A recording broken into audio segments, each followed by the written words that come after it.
Welcome to the Deer Wizard Podcast, conversation shaping the deer industry. I'm your host, Josh Newton, the Deer Wizard. Through interviews, advocacy, and industry news, we deliver field-proven insights to help producers build better herds. Ladies and gentlemen, welcome back to another episode of the Deer Wizard Podcast. Thank you so much for joining me. I got back from our PDFA event. If you're not familiar with the PDFA, it's the Pennsylvania Deer Farmers Association. It was established in 2002, and it's got a really long and rich history of protecting the rights of deer and elk farmers in the state of Pennsylvania. And so we have like an annual convention or event, and it's kind of morphed back and forth between a couple different things. But we've traditionally had an event, in the fall and one in the spring or late winter. And we moved away from the two events maybe 5 years ago, something like that. And we just kind of combined everything into the fall.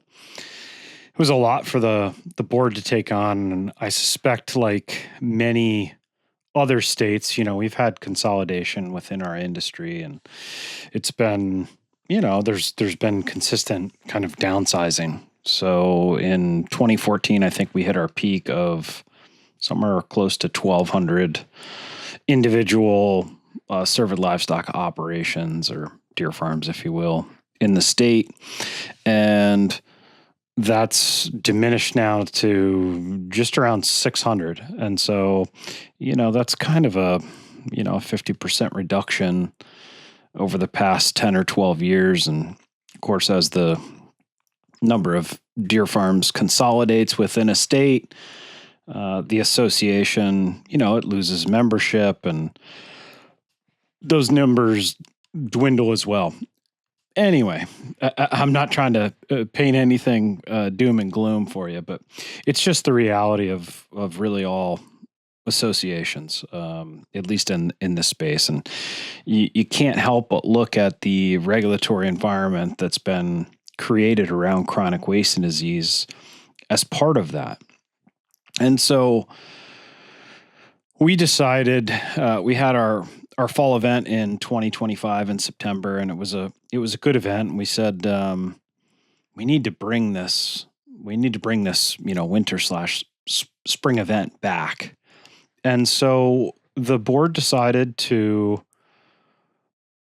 basically take an old but new approach, right? Because we haven't done this event for 5 years. And so we shifted everything into what we thought was a good date. Obviously all states have to look at what the other states are doing. So there's, participation, as much participation as we can across the board. And so we looked at this and we said, hey, we're going to have a breeder auction where people can sell breeding stock. We'll do our traditional fundraiser and donations. We'll have our trade show and event. And we wanted to we always try to include some good speakers. And so we invited the North American Deer Registry, and Lindsay Kogut, their senior scientist over there, came and presented to us about, all the stuff that NADAR has going on. And so, she covered GEBV, or genomic estimated breeding values. She also covered inbreeding coefficients, and it was a good presentation for our membership there. So that was well received. And the board wanted to take a little bit different approach. And we said, how do we engage not only our members, but some folks from, the outside community, hunters, et cetera. And so we had Jason Snavely, who's a 25-year wildlife biologist, come join us. And Jason specializes in a whole variety of things, but I think the thing that I find most interesting are plants, soil health, seeds, and how we as deer farmers can adapt those into our operations to create healthier animals, right? And so Jason has a tremendous background in, microbial activity and developing soil to, enrich the lives of deer, and of course other wildlife species always benefit from soil health, right? So he got to present, and we had him in, and it was a great chat. We had 45 minutes for him to present because we were on kind of a pretty tight time schedule. We probably should have had him in for a full 2-hour presentation, but we didn't have time for that on Saturday. We have a tight time schedule and how we have to run things through. But overall, it was a great event. We were at a new facility this year. It was the Morgantown Event Center in Morgantown, Reading area. And so we weren't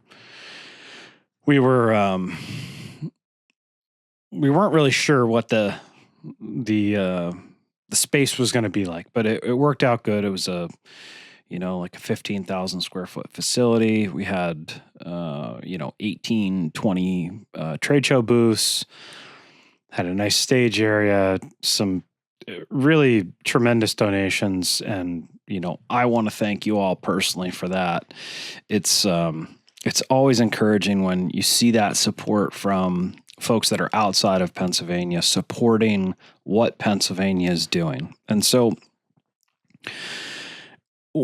there's a couple things that I'll touch on because, folks traditionally ask us like, hey, what does PDFA do? And I suspect that there's many folks in other states that are maybe not members of their state association or members of their state associations.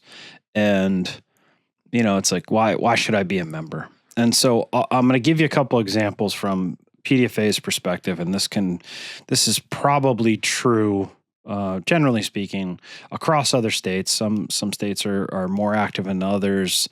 There's obviously, different size associations. There's not a ton of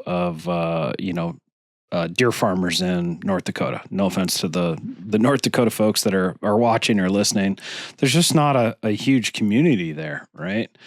And so a state like Pennsylvania has a lot more people. So we get to tackle a lot of different issues. But with that said, we had, I guess before we get into those things, we also had our CWD program specialist from the Department of Ag, Dawn Dilling. She presented as well.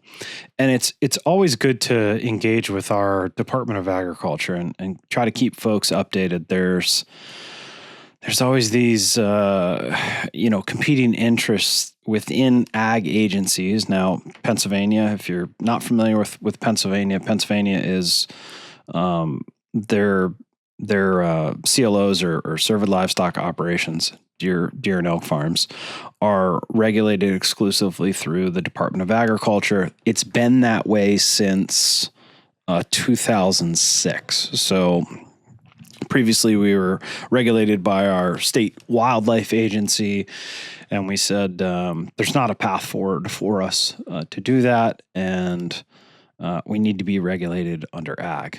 The primary reason for that is because of, we were kind of forward looking and said, number one, we're an ag industry. We're ranchers. We're raising animals, and it's also important for us to really focus on animal health, right?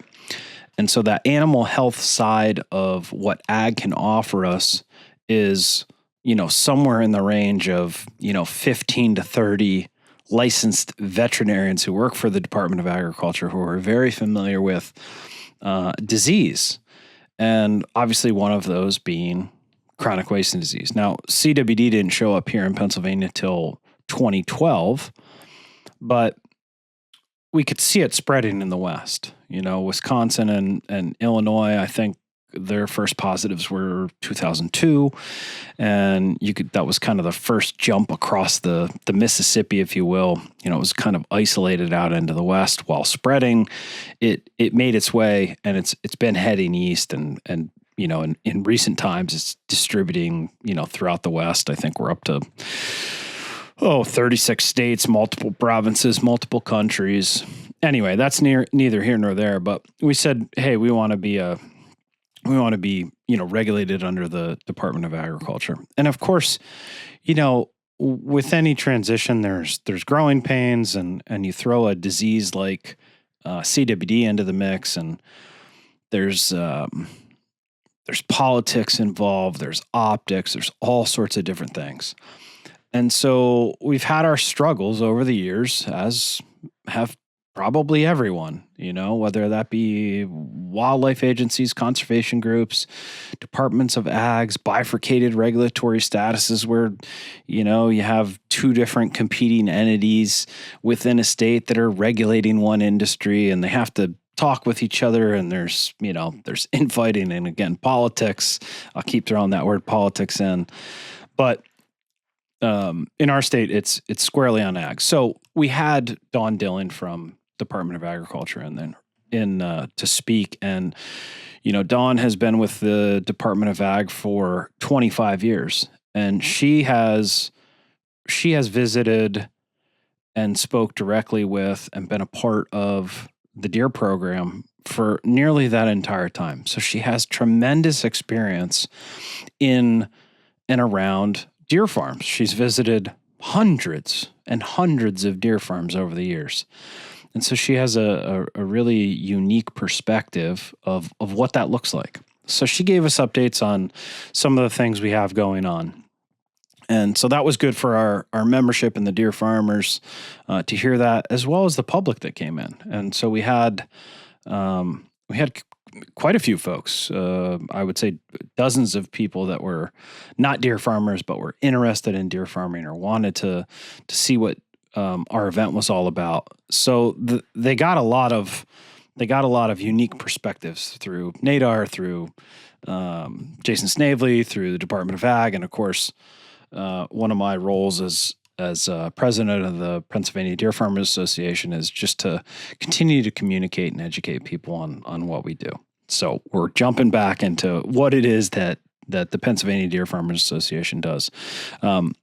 Obviously, there's a lot of planning that goes into an event like this, and it's a good way for us to bring as many people together in one space and communicate with them about what it is we do.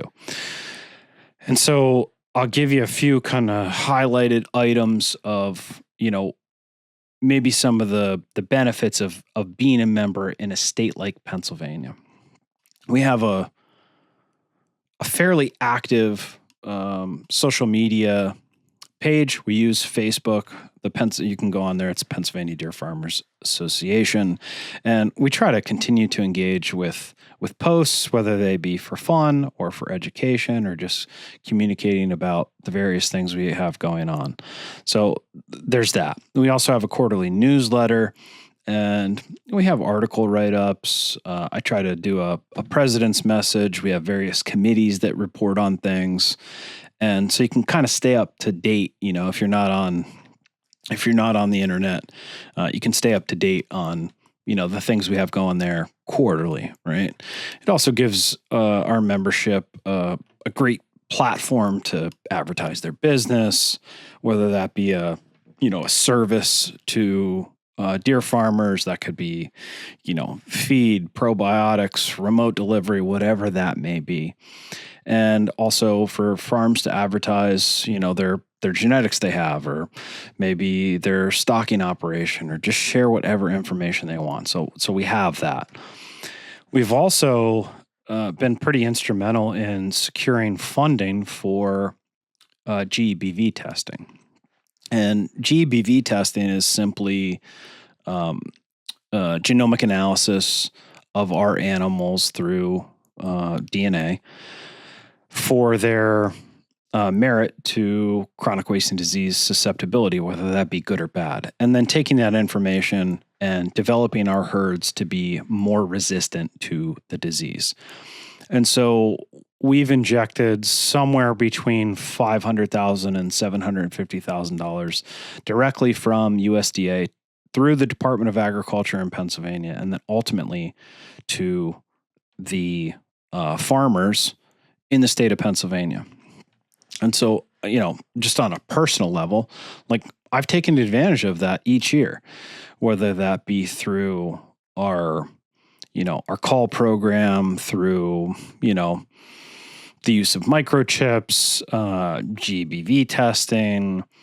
We've had some interesting projects where we're incorporating live testing and, calling and things like that. So it's a great way for us to tap into those resources that are available to us.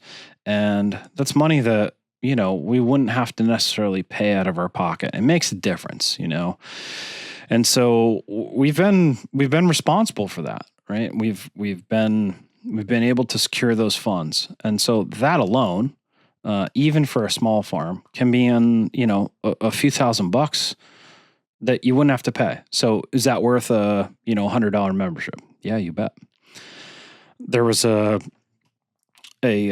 issue that arose here just recently about tax on feed. And this came to our attention here just a few months ago. And so through our lobbyist that we have, that's something that we have to pay for as an association. We've had the same lobbying firm, Miller and Goodman, out of Harrisburg, which is our capital here in Pennsylvania, employed for us. And so that's been going on for, 18 or 20 years now that we've used that lobbying firm. So they have all of that historical context for us to know our issues, know our industry, know our people, and know what's important to us.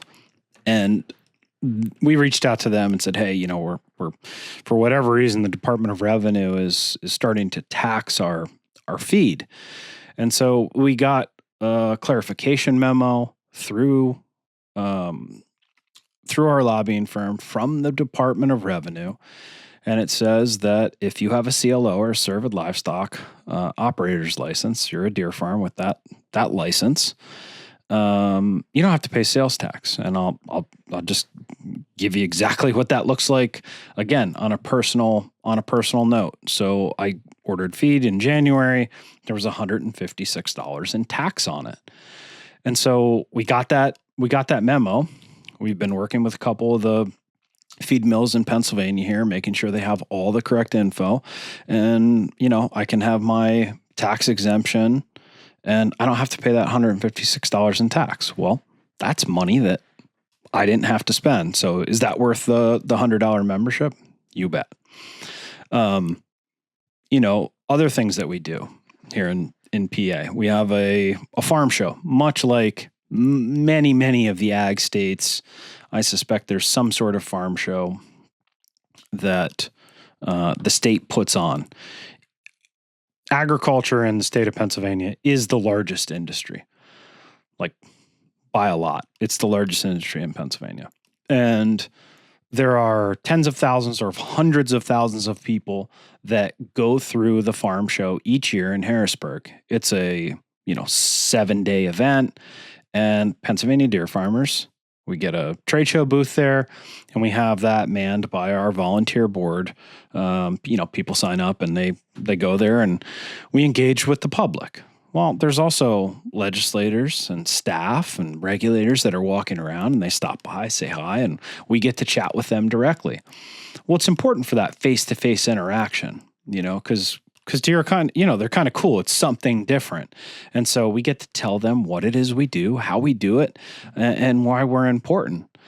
And so, that takes a bit of money and some time. And so that's something we do for our membership. There's another event called the Cornucopia, and that's where various ag industries in the state come together in our capital. They have there's a rotunda in our capital. So coming out of the house, the house chambers, there's like a escalator and set of steps that comes down, and we set up our booth there. We have some venison snack sticks and stuff, and, set of antlers on the table with our booth display. And, the legislators come out of session.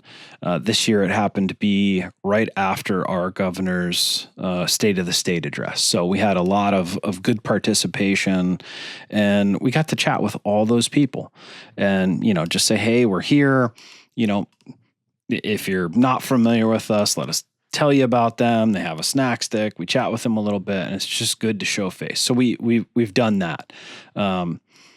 Is that worth $100 membership? To have somebody go to the Capitol and, make sure that the regulators and the legislators know who we are, that we are an industry. Yeah, you bet. So those are just like a couple things off the top of my head that, I think have value from an association standpoint. Again, I'm just using PA deer farmers as an example of that. So I wanted to share that with you because it's fresh on my mind, and it was something that we as an association, feel is important. And so we had our event. It was a great event. We raised some good money to help, again, pay for our lobbyists, pay for our office staff. We try to keep these costs down, but like we're a we're a northeastern state. Everything is expensive. There's just no other way around it. And so I can compare even to some of the other Midwest states where, lobbying is less expensive. Office staff is less expensive. Cost of living is less expensive. Everything's expensive over here in PA. But we have a great volunteer group of guys that are dedicated to trying to tackle as much of the issues as we can. And, we're starting to have conversations about what are the things that we can do as an association to be a little bit more on the offense. And what does offense look like? Offense is communication and education. And it is the most lacking thing that I've seen in our industry on a state association and a national association level. We just don't communicate enough. And there's all sorts of different types of communications. Like this podcast is a platform to communicate with people.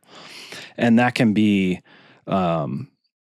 writing articles, rebuttal articles to, various conservation groups or, wildlife folks, attending meetings, doing shorts or reels on, Instagram and YouTube, having a TikTok account.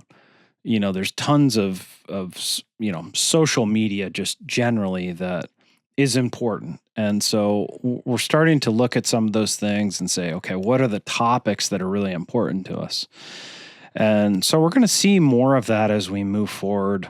I would encourage, if this is hitting your ears, your eyes, and, you're in the private deer management space or deer farming space, at a minimum, be a member of a state association. And if you have, just issues with doing that, maybe engage with those folks that are running those associations or that have been elected into those positions. My phone line's always open. If you're a PA member and you have some issues with what it is we do, my line's open. I'm happy to talk to you. I don't always have the answers on stuff, but I think collectively as a board, we can get those answers for you, or at least hear your perspective on what it is that's maybe important to your operation or what you're seeing out in the field that's perhaps hindering your business, right? And we'll try to work on that. It's difficult when you have a 100% volunteer organization, but it is important because your issues are our issues. Like we're all in this industry together. I don't do anything other than deer. Deer is my livelihood. So I'm dedicated to the industry in whatever capacity that I can, and I'm here to help, right? And so that feedback that you can provide us is really important. The other thing is getting on the board or being on the board and being try to be part of the solution, right? It's easy. I find myself doing this sometimes. It's easy to talk about stuff, right? And, we can call complaining. It's not complaining. It's constructive criticism or perspective. But it's really, it's important to get involved, right? Like all these associations need help. They need minds. They need eyes. They need manpower. And, you can be a positive voice for change. It's important to do. And I would just encourage you to do that. Many of us kind of, we get wrapped up in our own lives and taking care of our families and running our businesses. And I get it. But we would, if you're in PA, we'd love to have your help. I would encourage you. So yeah, I would encourage you to get involved, run for the board. You don't even have to be a board member to help out. We have lots of committees, hop on a call. We have calls basically once a month for the PDFA. And, we kind of work through our normal issues. We kind of plan what's going on. And so, I guess that's my plea to all of you is try to help out, try to be involved, and maybe not everybody has time. Make a financial contribution, make a donation. If you're in a spot where, the finances aren't there to support an association, that's fine. Just be a member, right? Just at least be a member. Sometimes donations don't cost you anything, and maybe you have the time, right? So there's lots of different ways to help. I would encourage all of you to just kind of reflect on that. I know it's hard sometimes, but I think it's important. I have a passion for our industry and what we do, and I'd like you to come along on the journey with us, and let's try to make deer farming great again, right? Like we're on the rebound. We're making progress on this big issue that is CWD. I can see it. I'll just give you an example. Here in Pennsylvania, we had the CWD program specialist from the Department of Ag say, Pennsylvania is one of the only states in the country where if you get CWD, they do not put you out of business. Now, are there restrictions on things? Yes, but they do not come in typically and do blanket depopulations anymore. Those days are gone. They're gone. They are now actively working on management strategies. What does that look like? It involves some live testing. It involves genomic analysis, risk-based assessment for commerce. Those are common sense things. Those are the things that we've been asking for. And again, we're making progress on those. You're starting to see that there are more and more opportunities for private deer managers in Pennsylvania to succeed. And I see nothing but a bright future. It's a hard path, right? But like, if it was easy, the old saying, if it was easy, everybody would do it. That's true. I mean, deer farming itself has its own challenges. But it's coming. We're making that progress, and I want you to come along with us. I want you to be here in the future. We can only benefit from each other. So I didn't have a show planned. I just wanted to give you an update on that. Hopefully those words will resonate with you a bit, and you'll join us in our path forward, whatever state that is, whether that's in Pennsylvania, Ohio. I better shout out the guys in North Dakota, because I said they had a small state, even though it's bigger than mine geographically. But join your association, be a voice of change, and as always, stay tuned for another episode of the Deer Wizard Podcast.